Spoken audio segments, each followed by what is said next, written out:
بسم اللہ الرحمن الرحیم۔ السلام علیکم۔ قدرت اللہ صاحب کہتے ہیں کہ عقل مند اور دور اندیش بزرگ بابا کھڑک سنگھ تاریخ میں اپنا ایک منفرد مقام رکھتے ہیں۔ باقاعدہ طور پر عدالت کی کرسی پر بیٹھنے سے پہلے ہی وہ اپنی حویلی میں لوگوں کے معاملات ایک سرپنچ کے طور پر سنا کرتے تھے اور ہمیشہ حق سچ پر مبنی فیصلہ کرتے تھے۔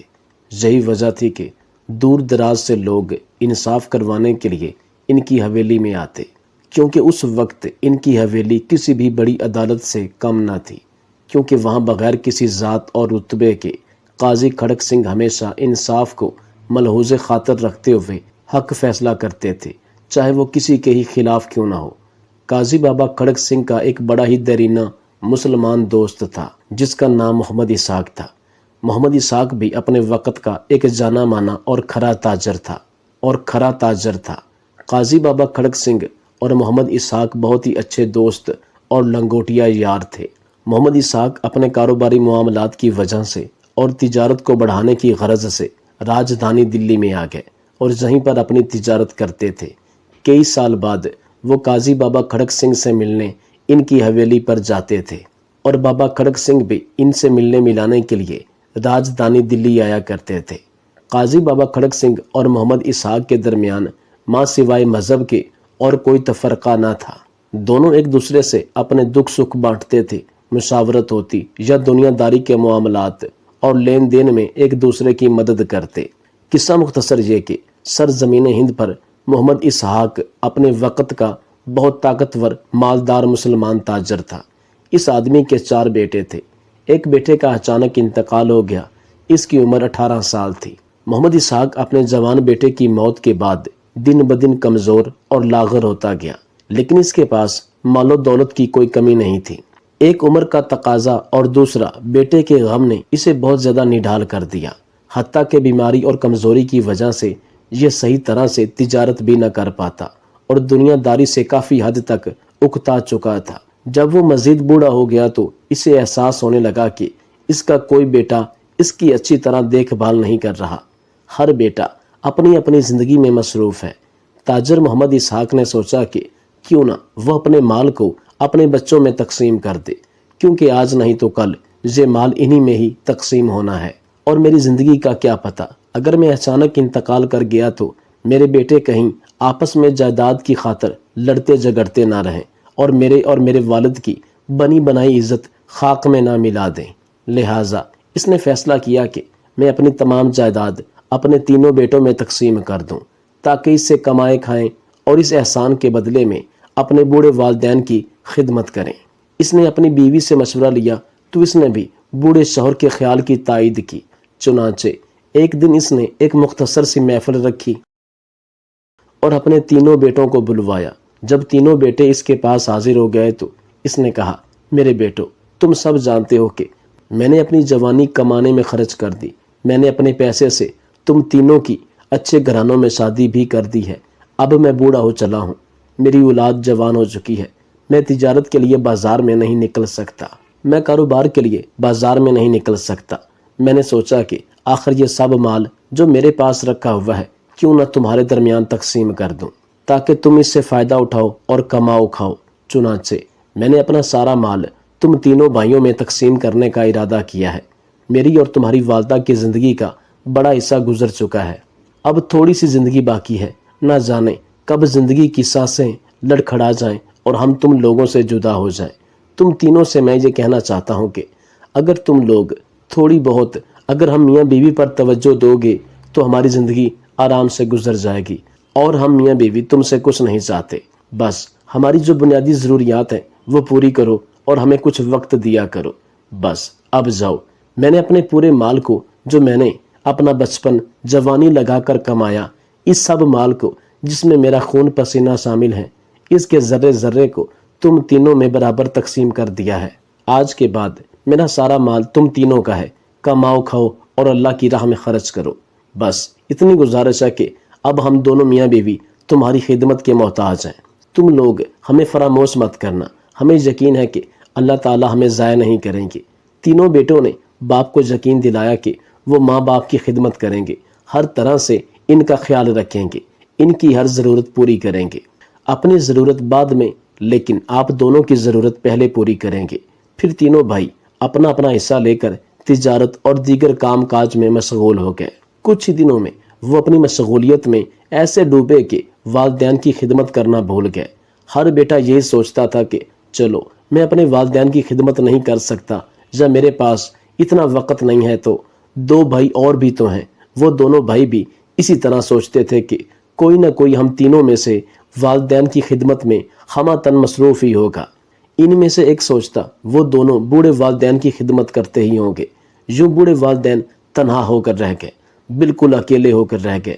شاذ و نادر ایسا ہوتا تھا کہ ان میں سے کوئی بیٹا اپنے والدین کے پاس مہینے دو مہینے میں ایک دو بار ملاقات کے لیے آ جاتا۔ جب محمد اسحاق نے اس ساری صورتحال کو دیکھا تو بیوی سمیت خود بڑا پریشان ہوا کہ میں نے اپنی تمام جائیداد بیٹوں میں تو تقسیم کر دی کہ یہ ہماری بہتر طریقے سے دیکھ بھال کریں گے، لیکن پہلے ایک دو ماہ کے بعد انہوں نے ہمیں پہلے کی طرح سے بھلا دیا ہے۔ آخر محمد اسحاق ایک طویل سفر کے بعد قاضی بابا کھڑک سنگھ کی حویلی پر پہنچے تاکہ اپنے دکھوں کا کچھ مداوع ہو سکے اور کچھ دکھ درد بانٹے جائیں۔ قاضی بابا کھڑک سنگھ نے محمد اسحاق کی بہت خدمت کی۔ جب رات کا پہر ہوا تو محمد اسحاق کو نیند نہیں آ رہی تھی۔ نیند بھی کیسے آتی؟ جب قاضی بابا کھڑک سنگھ نے محمد اسحاق کے چہرے کے تاثرات دیکھے تو سمجھ گئے کہ یہ کسی پریشانی میں مبتلا ہیں۔ بابا کھڑک سنگھ اپنی چارپائی سے اٹھے اور محمد اسحاق کی چارپائی پر جا بیٹھے۔ ان سے وجہ پوچھی۔ پہلے تو محمد اسحاق ٹال مٹول سے کام لیتے رہے، لیکن آخر وہ اپنے لنگوٹیا یار سے دکھ درد نہ بانٹتے تو کس سے بانٹتے؟ جب محمد اسحاق نے قاضی بابا کھڑک سنگھ کو اپنے دل کے تمام زخم دکھائے تو بابا کھڑک سنگھ بھی پریشان ہو گئے۔ بابا کھڑک سنگھ ایک دور اندیش اور ذہین و فطین آدمی تھے بنسبت محمد اسحاق کے، کیونکہ محمد اسحاق صرف ایک ماہر تاجر تھا۔ بابا کھڑک سنگھ اس کا پرانا جگری دوست تھا۔ خرید و فروخت کے معاملات میں، کاروبار کے معاملات میں جب بھی کوئی مشکل مسئلہ درپیش ہوتا، یہ اپنے اسی دوست سے مشورہ لیتا۔ باتوں باتوں میں اس نے اپنے جگری دوست کو بیٹوں کے ناروا سلوک سے آگاہ کیا۔ اس نے یہ بھی بتلایا کہ اب وہ اپنی جائیداد میں سے اپنے مال میں کسی چیز کا مالک نہیں ہے، بلکہ ساری جائیداد بچوں میں تقسیم ہو چکی ہے اور وہی اس جائیداد کے مالک ہیں۔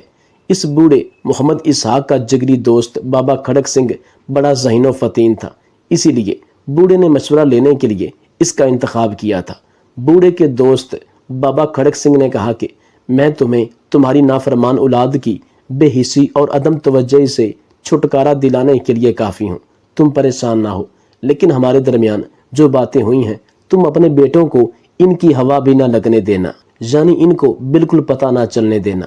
بوڑھے باپ نے دوست سے وعدہ کیا کہ وہ اپنے بیٹوں کو اس بارے میں کوئی بات نہیں بتائے گا، یہ باتیں صیغہ راز میں رہیں گی۔ محمد اسحاق نے اپنے دوست سے کہا میں تمہیں اختیار دیتا ہوں کہ ہمارا مسئلہ حل کرنے کے لیے تم جو مناسب طریقہ اختیار کرنا چاہو کر سکتے ہو۔ اس بات چیت کے بعد بوڑھے باپ کا جگری دوست بابا کھڑک سنگھ گہری سوچ میں ڈوب گیا۔ پھر اپنے دوست محمد اسحاق سے کہا کہ تم جتنے دن یہاں رہنا چاہو رہ سکتے ہو، اس کے بعد تم جاؤ، میں تمہارے پاس راجدھانی دلی میں آؤں گا۔ قصہ مختصر یہ کہ محمد اسحاق کے ایک ہفتے بعد واپس اپنے گھر لوٹ آیا۔ مزید ایک ہفتے بعد بابا کھڑک سنگھ بھی اس کے گھر آ گیا، لیکن کسی کو کچھ بتایا نہیں۔ نارمل دوستوں کی طرح ملے جلے گفتگو ہوئی۔ محمد اسحاق کے تینوں بیٹے یہ بخوبی جانتے تھے کہ بابا کھڑک سنگھ ہمارے والد کا دیرینہ دوست ہے۔ بابا کھڑک سنگھ سارا دن محمد اسحاق کے پاس رہا، لیکن پھر شام کے وقت یکے بعد دیگرے اس کے تینوں بیٹوں کے پاس گیا اور ان تینوں سے یہ باتیں کہیں کہ تم تو اچھی طرح سے جانتے ہو، تمہیں معلوم ہے کہ میں تمہارے والد کا بہت پرانا ساتھی ہوں۔ تمہارا والد آخر وقت تک مجھ سے مشورہ لیے بغیر کوئی قدم نہیں اٹھاتا تھا۔ لین دین ہو یا خرید و فروخت یا روزمرہ کا کوئی بھی الجھا ہوا معاملہ، میں ہی اس کا خاص ہوا کرتا تھا۔ میں تمہارے والد کے اور تمہارا والد میرے ہر دکھ سکھ میں شامل ہوتا تھا۔ ہم دوست کم اور بھائی زیادہ تھے۔ یہ سب باتیں تم لوگ جانتے ہی ہوگے۔ تمہارے باپ نے بہت عرصہ پہلے میرے پاس اپنے مال کا ایک بھاری حصہ بطور امانت رکھوایا ہوا ہے۔ اس مال کا اگر تخمینہ لگایا جائے تو یہ اس کی جمع پونجی کے 1/3 سے کم نہیں ہوگا۔